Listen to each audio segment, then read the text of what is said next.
There was a silent kingdom drenched in moonlight, where nights were not merely darkness but spoke the language of secrets, dreams, and suppressed sobs. In that kingdom lived a princess named Ailiya. Her eyes were full of questions, her heart carried quiet desires, and her soul held a hollow that palace walls, crowns, or golden chambers could never fill. She did smile, but behind that smile lived a sadness, as if she were waiting for an unseen voice to call her.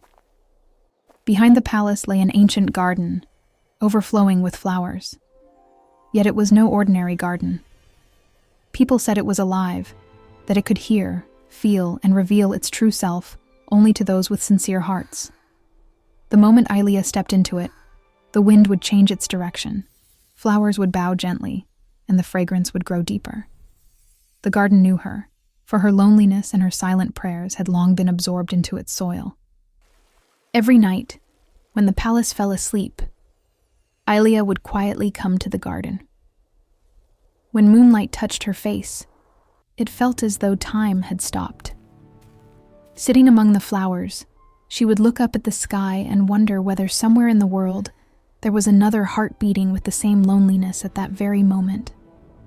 She carried the idea of love within her, yet love itself remained a dream, one she had never seen turn into reality. Then came a night, the night that changed everything. An unusual stillness settled over the garden. The wind stopped, fireflies vanished, and Ailiya's heartbeat quickened. She sensed she was no longer alone. Turning around, she saw a figure standing in the middle of the garden, silent, motionless, wrapped in deep sorrow. His presence carried pain, yet beneath that pain lay an unspoken story. The young man stepped forward. Weariness filled his eyes, as if he had been wandering for centuries. Ailiya did not feel afraid. Strangely, her heart recognized him instead of fearing him.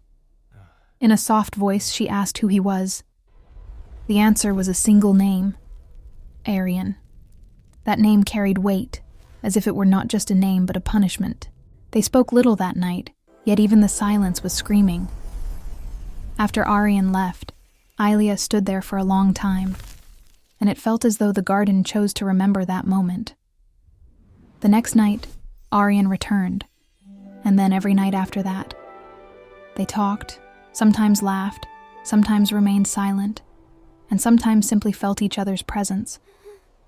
Ailiya's heart, locked for years, slowly began to open. At last, Arian revealed the truth. He was bound by a curse, a spell that kept him away from daylight.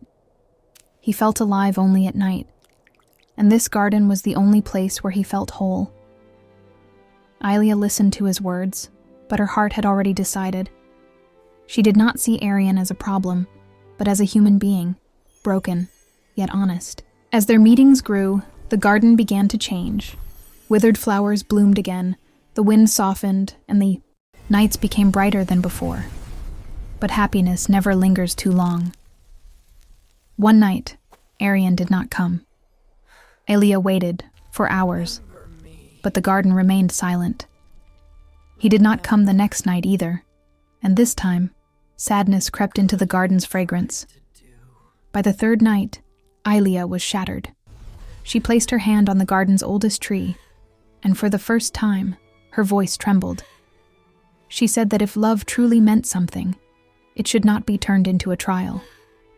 Her tears fell to the ground, sinking into the earth, and in that very moment, the garden trembled.